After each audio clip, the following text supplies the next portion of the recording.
Okay, we are here and on. I want to welcome everybody this evening to our slightly late anniversary of the special military operation in Ukraine, kicking off last year, approximately year and 2 days ago. Uh, you okay over there? I'm good. You sure? I'm 100% good. Obviously, this is a topic that has some emotional weight to it. So, It has quite a bit of emotional weight to it, but it's something that we should discuss. Um, it's hard, I think like if there's one thing this conflict has taught me, it's to live my life day by day. And that was something that I never could do before. I was always the type of person who was, always thinking of long-term plans and, now, I realize that those things can be shattered, in an instant. And, war isn't the only thing that can do that. But yeah, s- it's helped me live in the moment a bit more. so thinking back to Hmm. even this, before the special military operation began on the 24th of February last year, you were Hmm. in Ukraine. I think Yeah, you were up to what, 2 or 3 weeks prior? yeah, it was 3 weeks.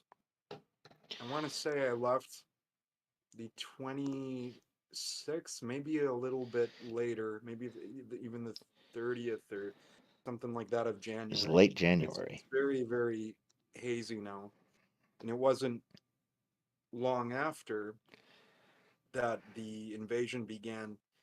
And honestly, you know, I've talked about it before about how, months like maybe 2 months prior to that, in late November or, very early December, before I went back for Christmas. I spent almost a month back in the States for Christmas. Um and at that time I was very worried. I was, I was I was also taking it with a grain of salt, but it was one of those things that you really, when you hear about, the intelligence that they were reporting of, the amount of troops that Russia had at the borders, you really didn't think that they were going to go that far. But by the time I left, I it at least, even if I was denying it, the writing was on the wall that something was going to happen. I didn't I couldn't have imagined um it being as terrible as it was. And in some ways, in an opposite end of that, I'm also surprised that it hasn't been worse, than what has actually happened. And what has happened has been terrible. But, as far as, even with Russia, its targeting of civilian infrastructure, they appear not to be, like, they've done a lot of damage, but they don't appear to be fairly good at that even. So yeah, I mean, things could be worse, but I didn't expect them to be this bad either. I don't know if that makes sense. Sort of. So, I mean, going to the point of troop buildup prior to the war, well, prior to this phase of the war, I think is probably a more accurate way of putting it, breaking out. Because we spent a lot of time talking about that, and I made a lot of pretty public statements on it, that it did not seem likely that Russia would attack because Russia was not amassing enough troops to do what the intelligence reports were claiming they were going to do, Yeah. um, which turned out to be entirely correct. Oh, it was However, 100% correct, and Russia it apparently did not know that. Someone should have told them. Uh, here's the thing that I think has. I don't know if I was shocked by it. Um, I wasn't. I can't say. Look, I was certainly shocked because it's not that, like, I was shocked that it happened, per se. That, like, it's the fact that I was shocked that you know, my friends are now in the, you know, line of Russian fire, that Yeah. the city that I was living in was under assault. Um, the other two cities, which I, in the region that I spent time in, um, the other two cities they were, very close to it. And the only one that really came away completely unscathed was, the city where my family's from originally. So, in the city that has a lot, probably the most significance, like in my heart. So, yeah, I mean, they got very, very close though, and there was so many unknowns in in like that first month. It was just really terrible. Um, So as a Go ahead. broad recap of what happened, about just shy of 200,000 Russian soldiers attacked out of the Crimea into the Donbas and out of Belarus towards Kiev, towards Yeah, Kharkiv, and and also northwestern Russia as well, or towards not northwestern, southwestern towards Russia, Kherson and Mariupol. in Ukraine. Yeah. Um, and they made pretty decent progress on the first day, which you would expect, honestly, in any case. But the problem that comes up for, I think, What we know now, can I just interject something? certainly, And we talked about this before. So, in regards to the southern progress, that had a lot to do. I mean, militarily, they were more successful there, but also it had to do with more compromised and corrupt officials, especially in Kherson region, that sort of let them go in. yes, In the north, what when we talked about this war on a previous episode, what we found out, months and months later was, they did advance quite rapidly, even to the point where they were in shelling range of Chernihiv. But this was done very tactically by the Ukrainian forces, essentially tactical retreats. And they made use of, uh, artillery very effectively to halt Russian columns. So, I mean, that's what happened more or less in the north east of Ukraine near the Belarusian border. But yeah, the south is a completely different situation. And I think that, especially now in this stage, of the whole thing, that's where you see the most fortified Russian positions. And that is going to be the challenge of Ukraine going forward. And yeah, we'll get more into that later. But yeah, they did have progress, but very much it was Ukraine also tactically retreating. yeah. So that's kind of what you do. It's what you're supposed to do. You Mhm. tactically retreat and you hit the enemy as they advance, and then you take back what you've lost. So they did things very, very right when the war started. The other thing that worked out in their favor was the Russian Air Force failed to do its job properly Mhm. and has failed to continued to fail to do it till this day. Um, and they've been reduced. We've got reports, for example, about the Russian air war. They've basically using their bombers and their small attack aircraft as artillery pieces. Um, Yeah. so what you have, because these tools don't work without air support. Um, all, all, all this doctrine that we spent 80 years developing just simply doesn't work without air support. You basically have a return to trench warfare. Of course. Yeah. Um, and that's kind of what we're sitting at after the surprise offensive back in September around Kharkiv. There really hasn't been a whole lot of movement. It's just been meters per day. Um, Yeah. and the last week or so, last couple of weeks or so, 2 weeks about, Russia's opened up a couple new offensives that have all just stalled out. Uh, Yeah. In the south, in Vuhledar, yes, in and Vuhledar also, around Bakhmut, they've continued. They took I've Wagner heard that Group. they've made some gains. in Crimea, so that's northeastern Ukraine. I think near Kharkivska Oblast. I'm not entirely sure. Um, but that region is heavily forested, as far as I know, and that's where the fighting is taking place. Um, as far as Bakhmut is concerned, I'm not sure how that's going to play out. I'm pretty sure Ukraine is going to lose it, but you know, So Russia who did knows? something remarkably silly recently.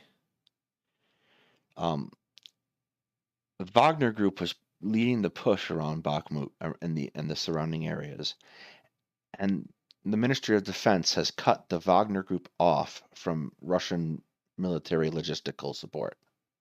Hmm. Um, This is complete internal squabbling within, the yes, like Russia. it looks like the head of Wagner Group is after the Minister's of Defense's job, and is probably not going to get it. Uh, that's cut the Wagner Group off, and the Wagner Group is arguably probably Russia's most effective remaining fighting force. I've heard that actually I don't know how true it is, but that the some of the best units in the Russian military currently, and the ones that have also been fighting around Bakhmut and some of the other areas have been the Russian naval infantry. That didn't seem to work out too well. I forget the town. It's down in south. Let me look at the map. Hang on. Vuhledar, Yeah, maybe. Lugada. They had Yeah. they launched an offensive there about 2 weeks ago, composed of Russian naval infantry. Well, they weren't Russian naval infantry so much as they were Russian sailors conscripted off of support craft, Hmm. stacked in 80-year-old APCs, and they drove forward, got exploded,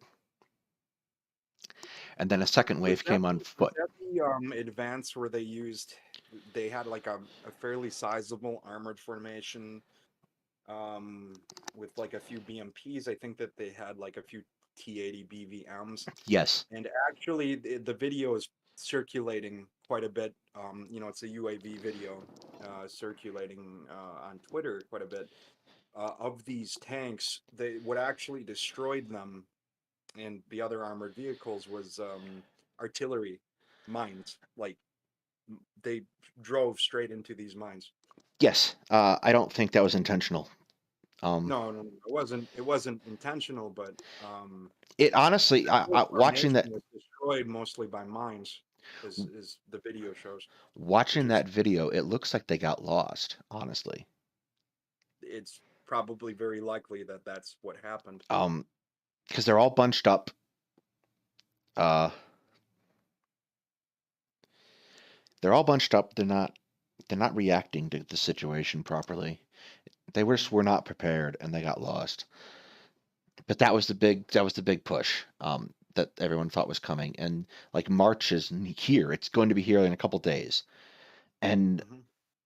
that's when Ukraine turns into a giant mud hole for 2 months. So no one's going to In be the doing latter much. part of the month, that's what's going to happen. Yeah, That yeah, no one's going to be doing much attacking for much longer. Um, yeah. so I was really surprised Russia waited as long as they did to open a winter offensive, uh, because Their offensive was already started, I think, but it was very mm, slow. several weeks ago. Well, About not 3 weeks. several weeks, probably, yeah, 3 weeks ago. And most military analysts that I follow, said that basically this is it. And it's a very underwhelming offensive. Hi, puppy. Yeah. Um. So it kind of brings because I've been doing on my own streams. We've been covering some of the coverage from the war that has been coming out from YouTube and whatnot, and from some of the alternative news sources. And I watched that Willie OAM video you sent me uh, Hmm. about the Wagner Group. That was a very pessimistic assessment of the situation. I do not Yeah. necessarily think that's going to hold true everywhere. Um, Probably not. I think when all is said and done, when we correlate and get a chance to go through everything after this is all over, I think what you're going to find is a lot of very different wars in very different places. For That's true of any conflict, for correct? both the Russian and the Ukrainian army, probably more so than I think though than in uh, the past. There's a certain unified element for military formations, like especially in large scale modern wars. Like small wars, it's a different story. But something like World Yeah. War II, World War One, there's something of a unified like if one part of your army is bad at something, usually the rest of the army is bad at it too. For example, the Russians were bad at logistics in World War One and World War Two, and now, and really, it's kind of a unifying theme for them. Uh, or the Austrians were just generally bad at fighting it Yeah, but entirely. they weren't as bad as, they weren't as bad as the Germans at logistics, as it turned out. Yes, being in the middle of Largely that had to do with Lend-Lease, I think, but also the Red Army was able to improve over time. trucks, Um, you know, and yeah, so no, they were ultimately, still better than the Germans, ultimately, yeah. yes. So ultimately, like you see deficits in a very haphazard way, like when talking about the Russian front, and it's largely broadly divided in my mind into two. You have running from the Donbass down to the areas around Kherson as one front where the Russians are concentrating their attacks, and then you sort of have that area between uh, the Donbass and Kharkiv that's just sort of quiet, comparatively speaking. They've been able to consolidate their forces there, though. So Ukraine actually had a very golden opportunity to advance further during that offensive, and for whatever reason, they did not do this, and that's now a problem because in that area they've reinforced quite heavily their forces. One reason why Kharkiv was so successful, as we've talked about before, was the fact that um, Russia just didn't have a lot of forces there, Yes, and Ukraine was able to, with crack units, they were able to gather up some really really good units, and they had I think a manpower advantage of something like almost like 8-1, maybe even higher than that. And that's one reason why you saw such a rapid advance. They were able to basically punch holes in Russian lines, and then drive right through them. yeah.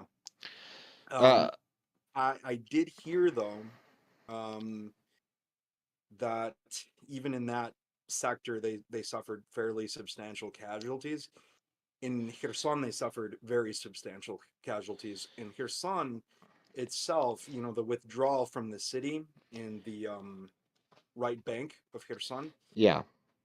that was very much a tactical retreat by the Russian forces. It was not a rout. And No, the Kherson retreat was you know, very smart on the Russia's funny part. thing is, what the Russians have continued to do, though, is they demoted Sorovikin, the man who was adopting, this defensive strategy, and now they've put in place. I think it's Gerasimov, who Yes, is, Gerasimov is in charge now.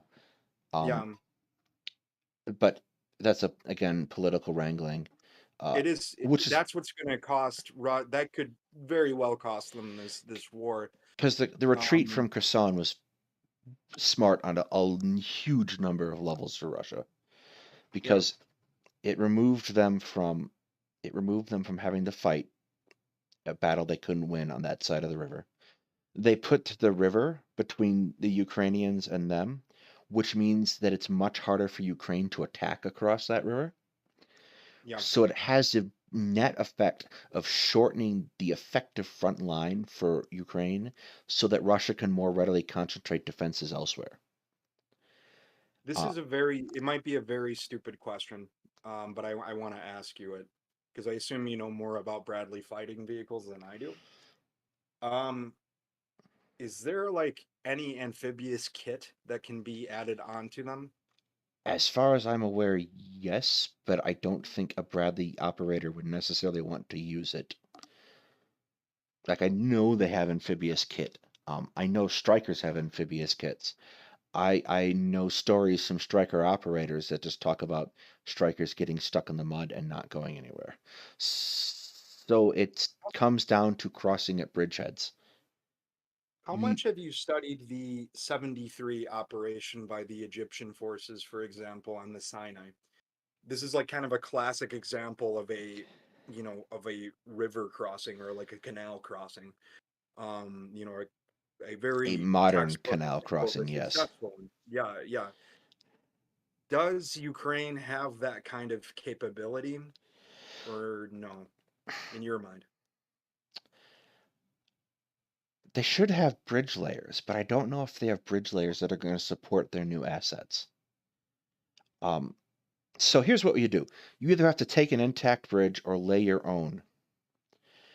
Taking a bridge is hard because the way you take a bridge is you take it from both sides.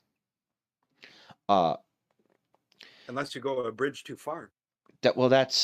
that's A, one of my favorite war movies.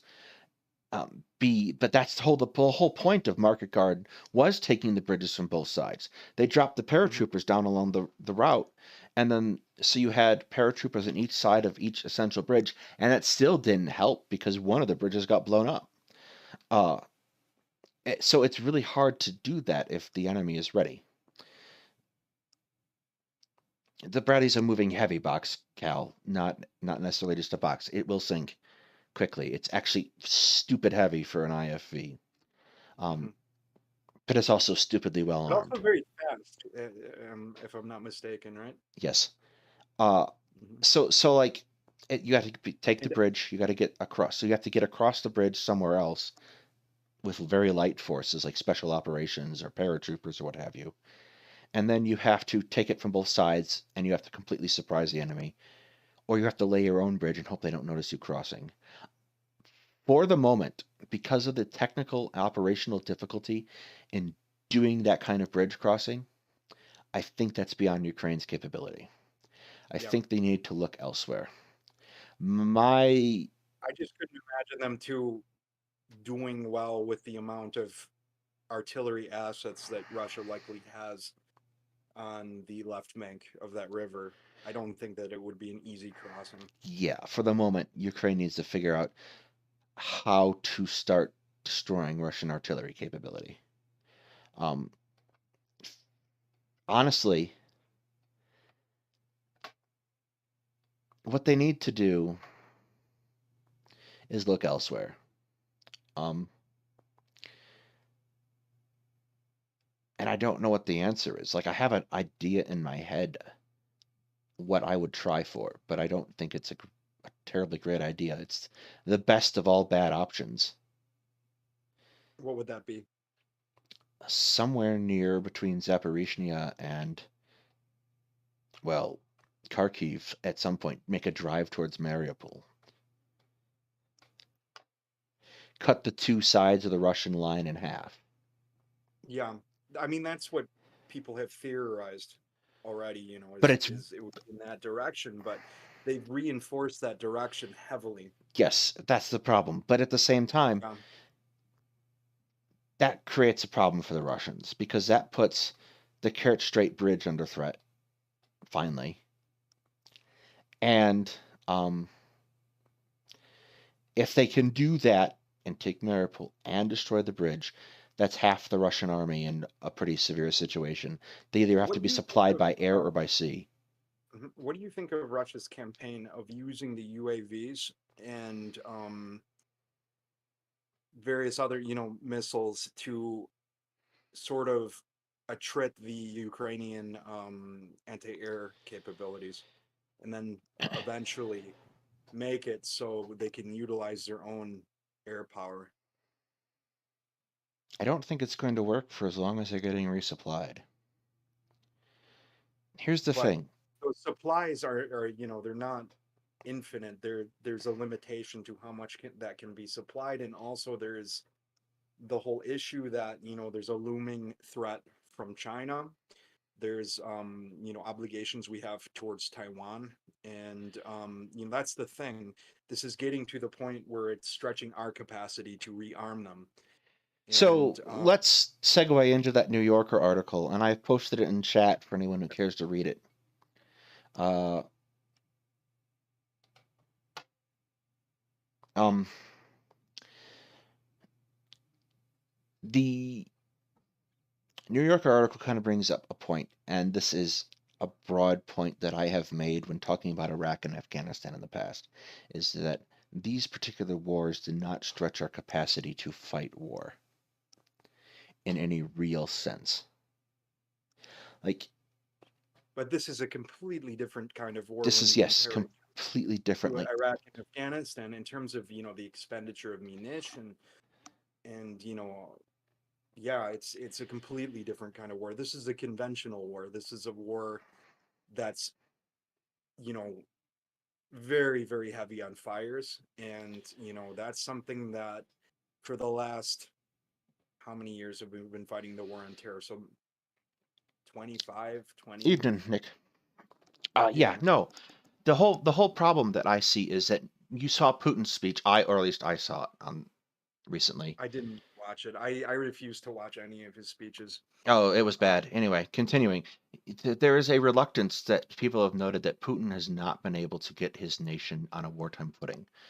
Um, they're buying back shells from North Korea. They're buying back arsenal from Africa. They're buying back stuff from China. Uh, so Putin hasn't been able to position the Russian people to commit to this war.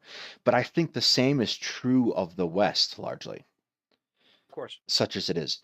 So there's some pushback, not a lot of pushback. There is some, it's like, obviously it's grandstanding on the part of congressional Republicans because they don't have the necessary votes in the Senate to carry the day to stop supplying Ukraine and to counteract Lend-Lease.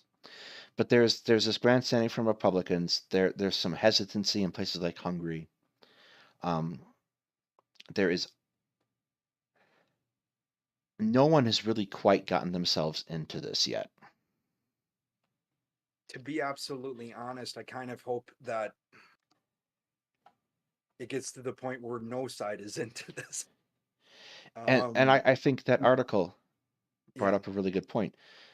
Until the source of supplies for Russia is threatened,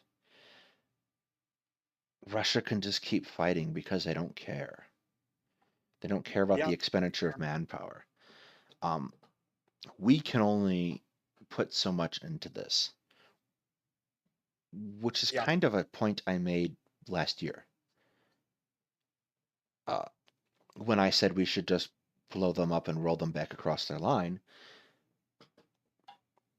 There was two elements to that in my mind. The first is the political problem that Russia has created for about 14 years now, ever since they invaded Georgia. They have gotten away with again and again and again just causing mayhem. They got away with it in Georgia. They got away with it in Syria.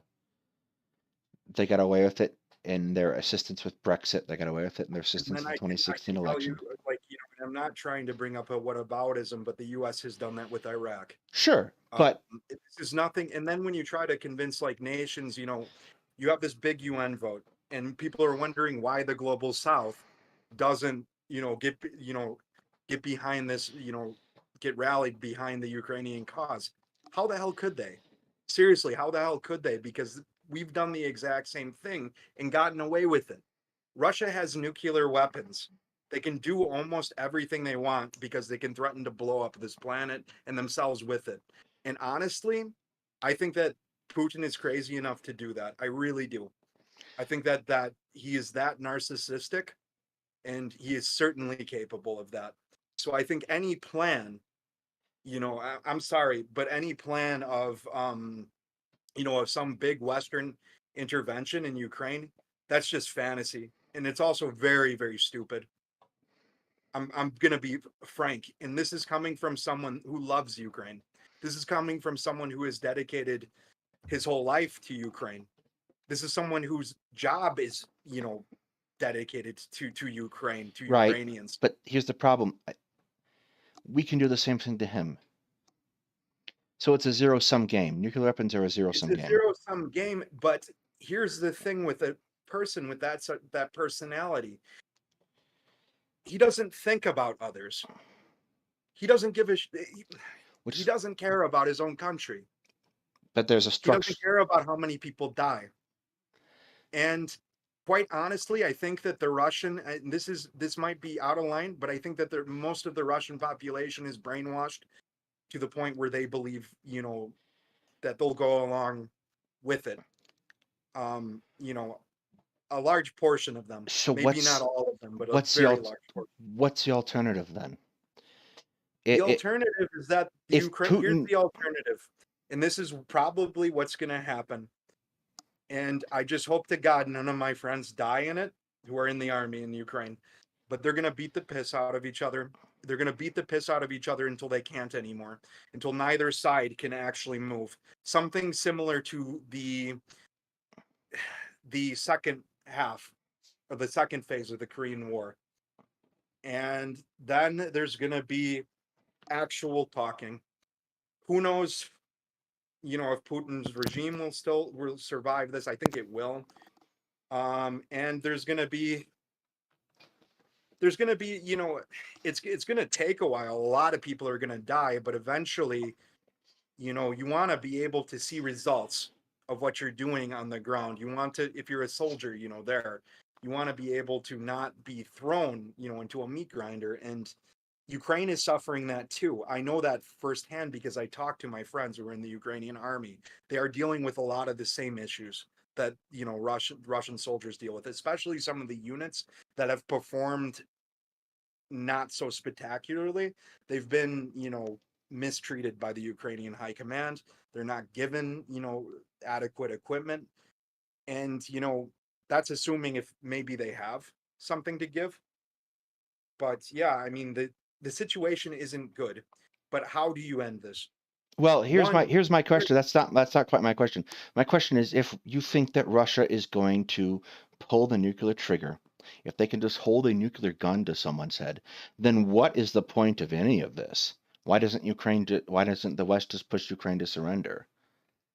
there's already a huge move. There's already some that are quietly pushing them to do that. But that my Even point. within the Joint Chiefs of Staff, even with Mark Milley has made statements that that would be the wise thing to do, to go back to the negotiating table. Right, but they're Various not. intelligence officials have come out saying that this is most likely not going to end on the battlefield, that it's got to end at some point. And you have this disconnect between, no offense, well, I don't even know why you'd be offended, you're not a part of it, but Biden's administration, the people that he has there, especially his national security advisors, people in the State Department, there's a disconnect between them and military thinkers. There's a wide variety of opinions, but you already have that, people calling for that, and it's growing slowly. It's not very, very big, like it's not extremely big now, but that push is going to get bigger as this drags on. And I'm going to tell you something too. No amount of Leopard 2 A4s is going to win this war for Ukraine. Well, They no. need, we already talked about that, but I want the audience to know that too.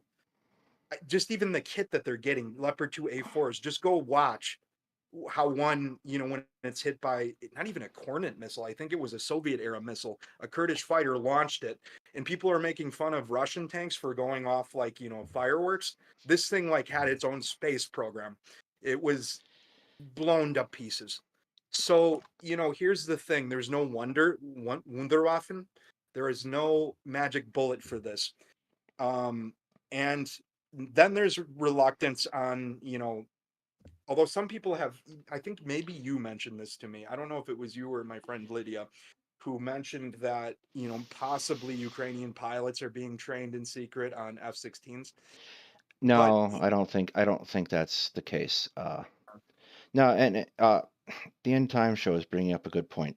If the notion is that because, and this is what I'm trying to get at, that Putin is crazy enough to pull the trigger that we have to let him do anything he wants and we've already lost. And that's my point too. I don't think No, Putin we is can't let crazy him enough. do what he wants. We have to support Ukraine, but there's also a limit to, where this crosses the line from support to us getting into a direct confrontation. And that's something that obviously people have mentioned. I mean, uh, administration officials have mentioned that they're definitely trying to avoid that. Yes, So, which I think that is a means that mistake. there are limitations on the support we can give Ukraine. This is not, this is finite support. And I guarantee you, too, that depending how the economy fares, and it doesn't seem to be faring too well, we don't seem to have a very good forecast. Those anti-Ukrainian Republicans, and I'm going to be frank to all the people here, I don't like either of them. I don't like the neocon Republicans either. In fact, I hate them more. Um, like the Mitch McConnells, the Lindsey Grahams, all of them. I really despise these people, um, for many different reasons, but not just in regards to Ukraine, but yeah, I mean that growing voice among the Republican Party is going to get a lot louder. Already, you've seen what happened in Ohio, right? All over Twitter, people are claiming, why can't Ukraine, Ohio be part of Ukraine? Then at least we get disaster relief. So you already have this blowback, and I love Ukraine, I really, really do. But I can see the sentiment of most of my countrymen for that. It is ridiculous. Well, the Ohio thing was badly managed by the governor, which turned out to make it become badly managed by Biden, which turned out to be a coup for the Republican news media. But I don't think that's going to stick. It's just not going to. No, this one incident isn't, but as more and more things happen, of course it's going to annoy people. It's going I got to, to get him out for a second. Let me go bring on the no bath problem. real quick. Okay, we'll call a break, and I'll have some more Citronovka.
All right, we'll be getting back into this shortly.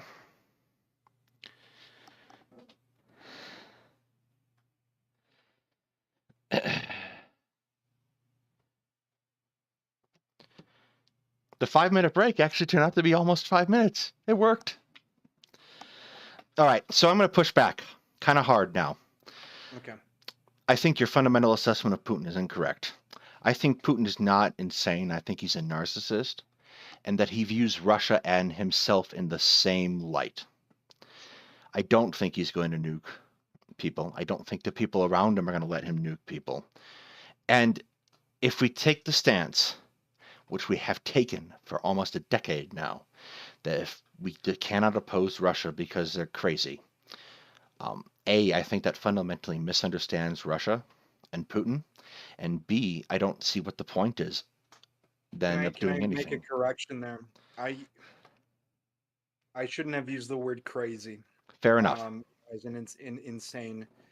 I do think though he is one of those type of personalities who ultimately views sort of in the same in a similar way to how other figures such as Hitler or Stalin viewed individuals is he Putin rules Russia not so much people like theorize because he has to because he's stolen so many assets and he does that, but I think that people like him and Stalin and Hitler, and I'm not trying to equate them actually because honestly those latter two, as bad as Putin is, are degrees worse, at least at the moment. um but they're the type of people who they rule states because they like to do it. They like to play with other people's lives. They like this power. And I think that he himself, if cornered, if brought to that situation where he has no, like, okay, so example, there, we do an intervention in Ukraine with NATO military aircraft. I mean, that intervention in itself, we could talk about how difficult that would be. That wouldn't be an easy thing to do. Um, There by are, any I think, two principal problems. It is a question of timing more than anything else. I Do think you think it would have been easy at the beginning, for example? Easier, I mean. the the key to NATO's success is air power. So here's what has to happen in a NATO intervention situation. The United States has to start transferring troops into Poland and the Baltic states in particular. That's going to take maybe a month or two to build up a sufficient force. Um, and And that won't then, go unnoticed either. no, which means that Belarus and Russian forces in Belarus move to counter. Um, so you need a sufficient force to defend the borders and then advance into Ukraine. Because of the logistical train improvements that the United States has over Russia, this force probably is going to be smaller than the Russian force by orders of magnitude. The other half of this is you have to move sufficient aircraft to the area, and you have to be able to suppress the Russian air defenses in Kaliningrad, the Russian air defenses in Belarus, and any assets they have in Ukraine. Which, as soon as that, look, the way that nuclear Russian nuclear doctrine works is in that situation where the existence of the state is under threat, they will use them. But the existence of the state isn't under threat yet. How are they supposed to perceive it that way? But if that's the case, then they have no excuse not to be using nuclear weapons now. You see the problem with that logic. You've already given up the goat at that point, and there's no point in doing any of this. Like, there is a certain degree to which Russia remains a rational actor in this field. Of course, they're rational, but Hang on, we're about such to lose things the stream. escalate, and at that point, with a bulk of their military, probably the majority of it, bogged down in Ukraine, those other areas are vulnerable. And I know you see like an advantage there, but that would, So Russia has a choice now. if I was in their position, I would move, if I was in Putin's position, what I would probably, actually not me, but what I would expect him to do would be put his nuclear forces on standby. It's probably what he would do. They're already In on that standby. situation. They've been on standby for 80 years. It's a zero-sum game because they fire, we fire. So then what's the point of them in that's general? that's the point of that's Russia's big deterrent. yes. The point of them is to keep NATO troops from crossing the Russian border. They're not going to regard. They're not going They and have to use them. at that Otherwise, point, yes. Otherwise, their own. That I don't know how to put it. My brain is not working today, but otherwise, their own credibility is under threat with that. So, getting back to the thing. Well done, Avery. Bah. Getting back to the thing, though, my point. So you suppress it. Now Russia has three options. Russia can launch nuclear weapons, which is an unacceptable position for most Russians. They can retreat, or they can fight.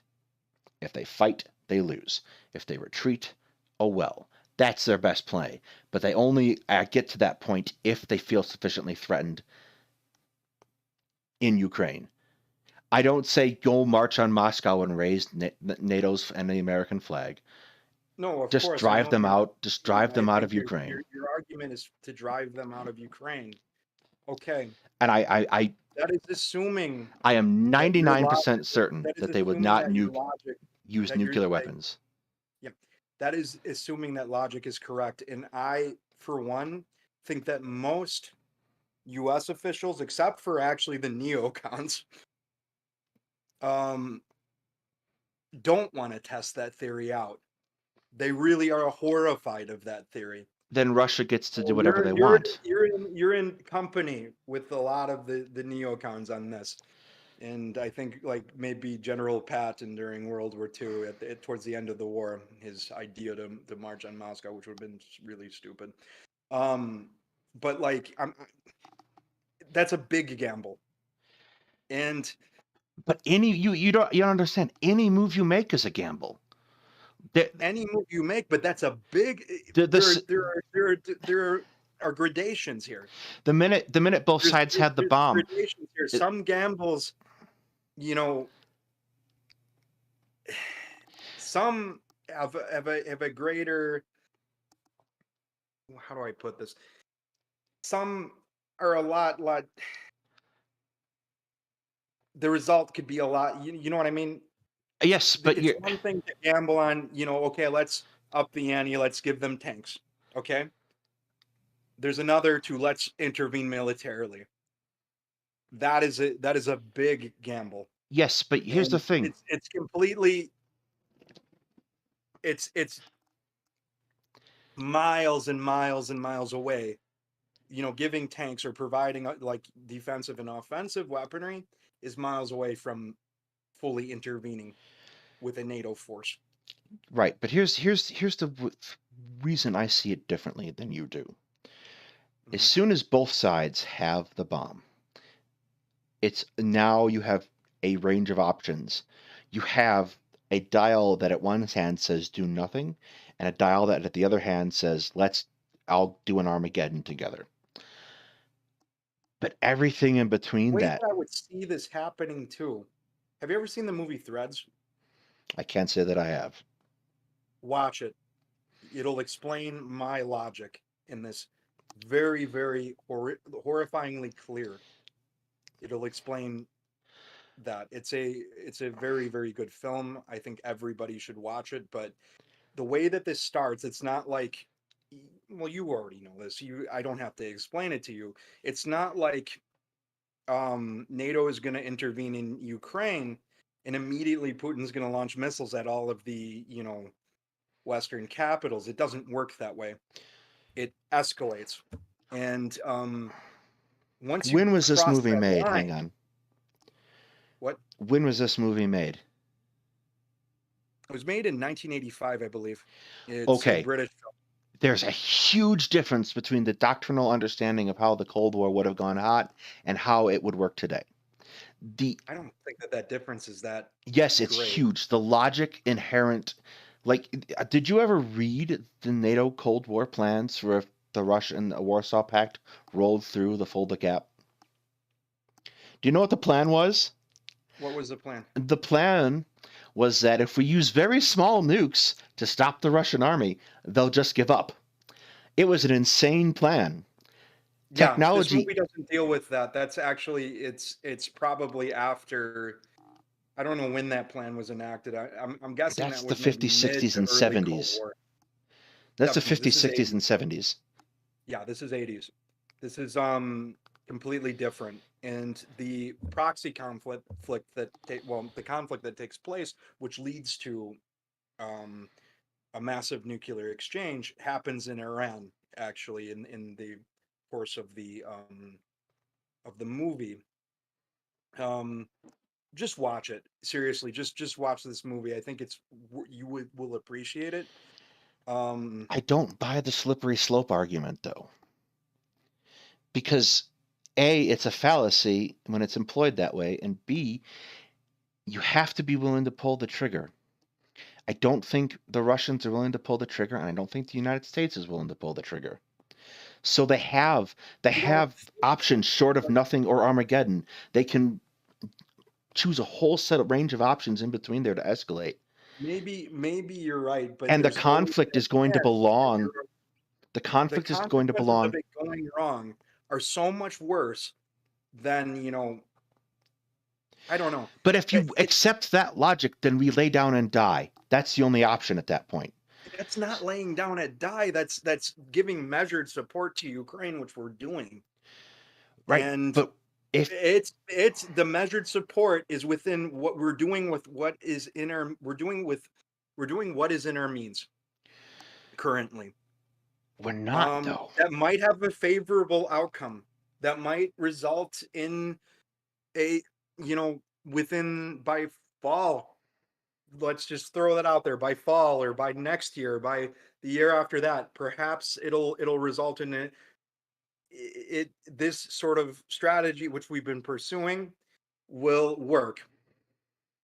More likely, it will this fight will drag on until it both sides exhaust each other, and then are real talks. And whatever happens after that is anyone's guess. That's the thing about this conflict too. I want to make clear is it's it's so unpredictable. That is kind of the most likely scenario that I see. You're bringing up, what you would do in this situation, what you think should be done, but that's a huge gamble. It's a huge, Yes, but this huge conflict is going to risk. belong to the side that will escalate farther up until that point of Armageddon for just a minute longer. That's my point. Is Russia, and if Putin is willing to do that, then he's going to get his way. And if he gets his way in Ukraine, he's going to do it somewhere where we might not necessarily be willing to stop it, be inclined to let him do it next time. So we're just going to be in this situation I don't again. think so. Here's another thing that I want to that I think I made this clear on this channel before, but this war has always been about Ukraine. I mean, we can talk about what he did in Georgia and various other parts, and about maybe the fears of him doing that in the Baltic states. But this has always been about Ukraine for him. It's always in particular the way that he relates to Ukraine and Belarus. But Syria It's wasn't. wrong, And but that's how he sees this. He yes, sees these three countries as one country, and Kyiv, um, the spiritual capital of Russian civilization. That is why he is doing this. That is his logic. That's the legacy he wants to leave. It's not. I don't believe it's motivated. Financial. Like it's motivated. He's motivated by money or anything. I think it has every bit to do with Ukraine in this regard. And I see. And he didn't get away with this. That like I mean, well, he hasn't won yet. So here's the thing. We're assuming we don't know what's going to happen with this. We really don't. The one thing I am fairly certain of is that he's not going to win in Ukraine in terms of he's not going to topple the government. He's not going to complete his original war aims of installing a puppet government of removing Western influence in Ukraine. That simply isn't going to happen. But it is very possible that he will be able to take a pretty good chunk of the country. And it's very possible that even if Ukraine regains a lot of that during, the course of this war, they might not regain all of it. It might be impossible for them to do that. And is that a win for Putin? No. Maybe at a huge cost. And also, then going back to the article, the author or the Stephen Kotkin brings up a really, really good point. When this ends, there has to be an avenue for Ukraine. And I think we were talking about this at the beginning before we started the stream. There has to be an avenue for them to integrate into the European Union, to receive financial assistance for rebuilding. So basically assuming like the Korean War scenario where you have a DMZ, you have like basically a war that hasn't really ended, but a An effective ceasefire, armistice. an armistice, yeah. Look what happened with South Korea. It took a while. It took decades for them actually to surpass the North, believe it or not. But they did, and they're a shining success story.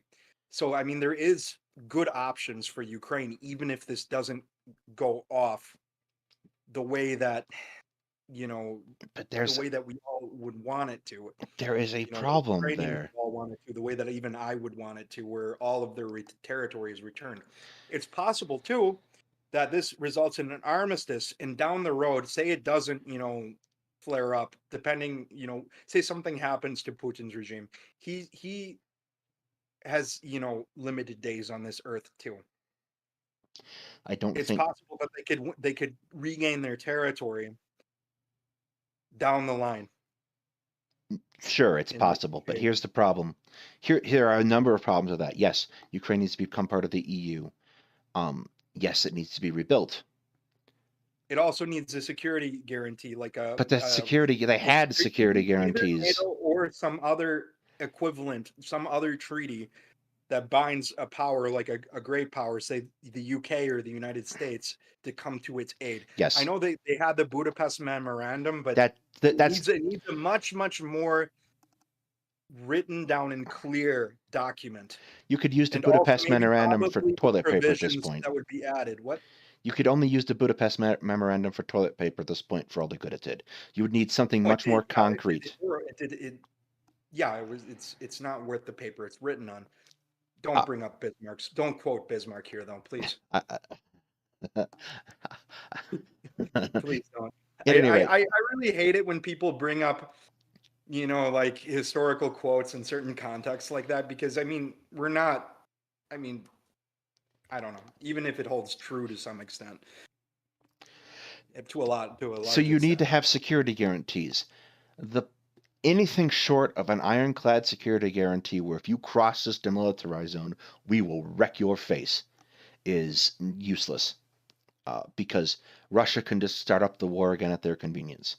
Yeah, and they'll want to be able to do that as long as Putin is in power, or at least I someone. think it extends beyond Putin. I think it's an ultra-nationalist goal more than it's a Putin goal to see Ukraine returned to Russian control.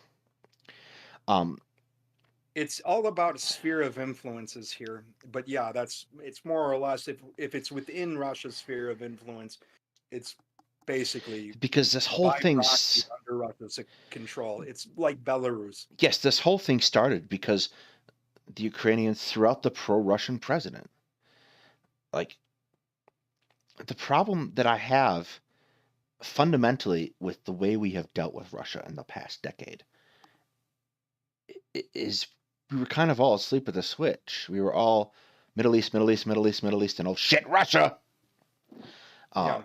and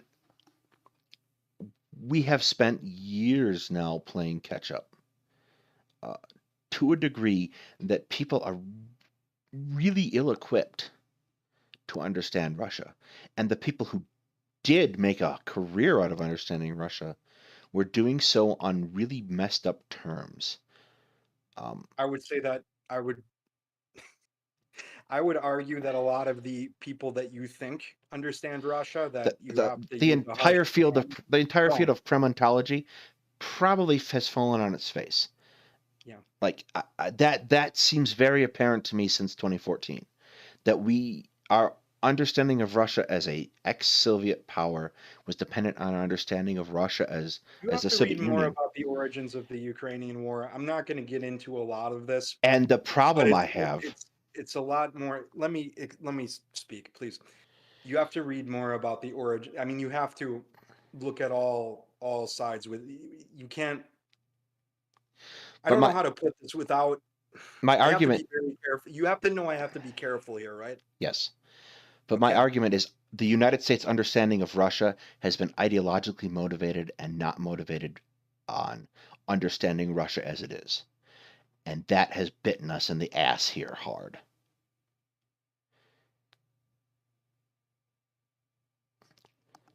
I don't know. There's so much I want to say, but you have to remember that I have a really large group of friends within the Ukrainian studies community, a large group of colleagues. Um, I have to be careful with my own position and what I say because my words certainly could be misconstrued. But the origins of this war are multi-layered. Yes, The I'm not perpetrators, implying that it's not. the people, you know, it isn't all it isn't 100% on Russia. The lion's share of it is, but it's not 100%. So with that said, anyway, I just want to caution against saying us, us, us. Ultimately, this is Ukraine's fight. This has some importance to us, but I think that the general strategic interests in Ukraine, it's been more now because we've made it one, but originally there I don't know. I don't know. I really don't want to get into this dangerous territory here. We could have a separate episode maybe where I'm, when I have more time to formulate my thoughts on it. Um, but there's a multifaceted origin. I mean, not multifaceted. I don't know. There's this war is very complex. I'm not trying to say it's not, Yeah. but what I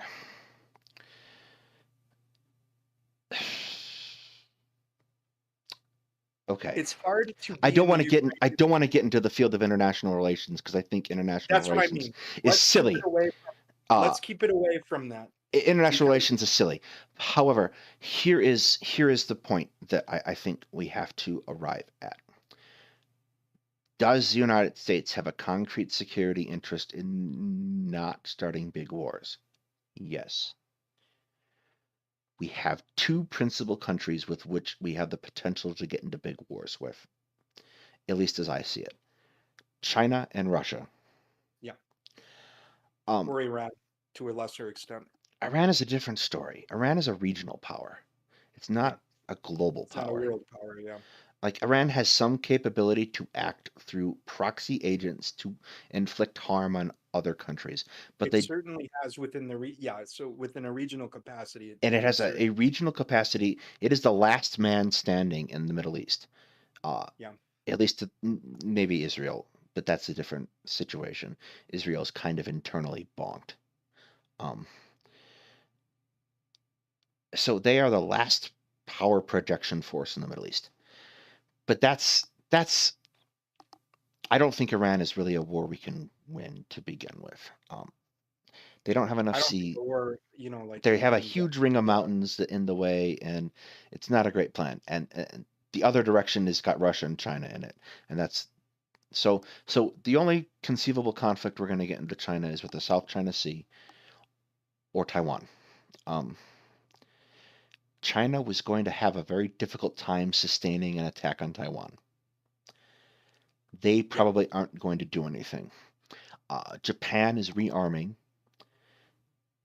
to an incredibly significant extent that they're building a navy that can conceivably challenge J- China outright. Australia is doing the same. Um, so I don't see, and China doesn't want to do. China's in a good spot right now.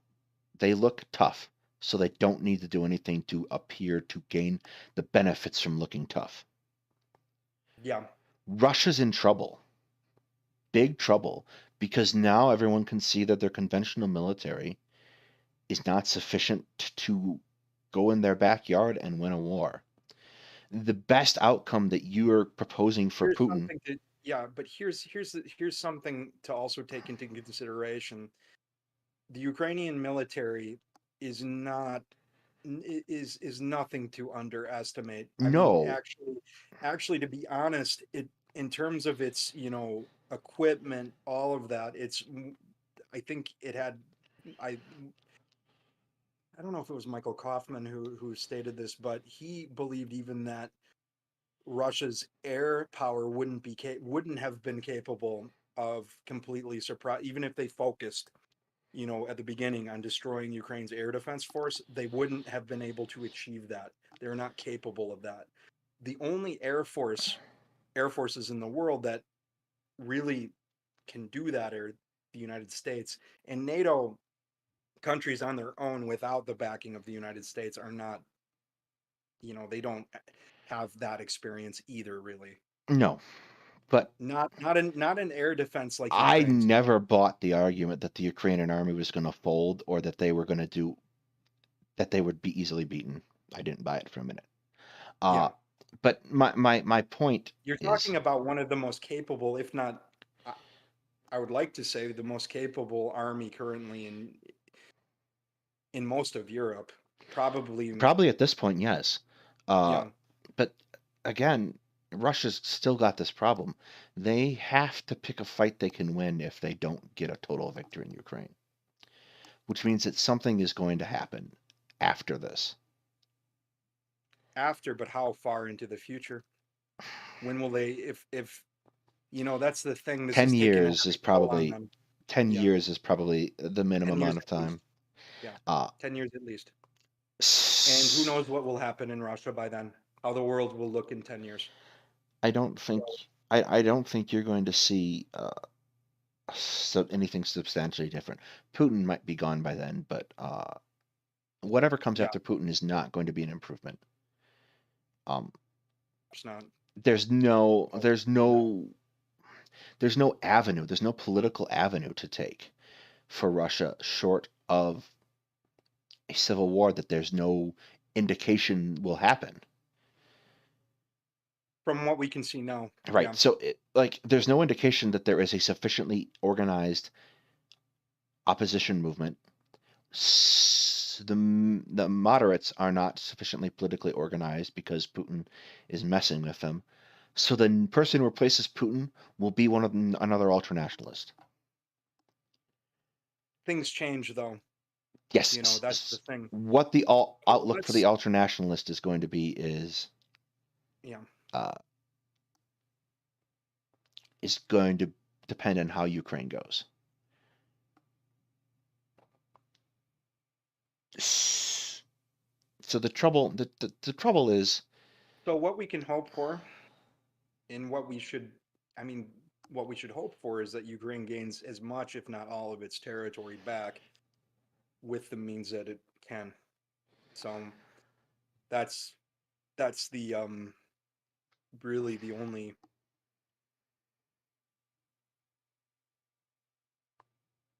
that's the you know, I mean, that's the what we have to hope for. But The option I don't has know. to, the option the option has to be cause a sufficient military disaster for Russia. Uh, I think it already even has been. something, It's well, certainly, and I can guarantee by you, our I can standards, guarantee yes. you that it's not a disaster by theirs too. I think it's a lot greater than what we're seeing. In terms of, I mean, how much I do agree with you, and to a large extent that, you know, they're hurting, you know, in terms of their capacity as well to supply their own troops to keep this going. But that also applies to us. And I think that that's the big thing here, is that neither side can gain an advantage. Um, I do think that they have plenty. There's plenty. This year is going to be long. It's going to be very, very bloody, and I think that there's plenty of more blunders that they're going to make. I could be wrong, but I think that they will be surprised when they fight Western IVFs, IFVs and tanks for the first time. It's going to be a learning curve for them, but I It, don't think it's going to be a game changer for Ukraine either. it really depends on what Russian artillery does. Yeah. Uh, it depends on how And the effectively, problem is that one thing is that they are using a lot of it in the East right now. yes. So they need to save a sufficient amount for the spring and summer. And that's the unknown here. With that, I don't know where else we should go with this. Um, Well, there are a couple tiny things I sort of want to talk about with regards sure. to artillery. Um, I have seen a very optimistic assessment of Ukraine's artillery capabilities. Um, so here's how I think the best possible outcome for the tanks that are probably 2 years too late is going to be. They form a pair of new armor battalions. They stick a couple battalion tactical groups with them, and they cluster their best artillery around that and start taking out Russian artillery. If they can do that, then I think they will roll over the rest of the defense pretty easily. There's a lot of things that can go wrong in that. Uh, and I think that would be a So very can I ask? local and limited success. That's what I'm just gonna say. That's You just answered the question I was gonna ask. You know, that would be a forced concentration. Yes, if they can Yeah, do that in the right place and do a deep enough drive, um, because right now that bridge over the Kerch Strait is the principal lifeline for Russia. Their trains are great. Everything else for their logistics system sucks. I So wouldn't underestimate it though completely. I think that they would find a way to keep I Crimea don't supplied. I don't I think they have the naval capacity, but I don't think they have the air capacity. I think that I think I wouldn't underestimate their air capacity either in that regard, but you might be right. Uh, Um, they have to bring in a lot of supplies by air. They would have to. yeah. It's much more feasible to do it by ship, and that's slightly easier to deal with for Ukraine. Hmm. Uh, and all of those things are sets of long shots. I don't think you're going to see is like for the assessment of the year. I don't think you're going to see this end this year. Um, I don't I think don't you're going think to so either. see it get to a negotiated settlement this year either. Um, Very likely, yeah. I I however, have I have my hopes, you know. And that's basically all I have is hopes that, you know, this will end somehow this year and in a good way. But yeah. yeah, What else? that's really what I wanted to get at. Okay. I hope that that happens. I think actually it's probably likely that they're going to see a success on one axis. A for limited this operational success. I campaign. don't Yeah. even necessarily think it'll be a huge axis.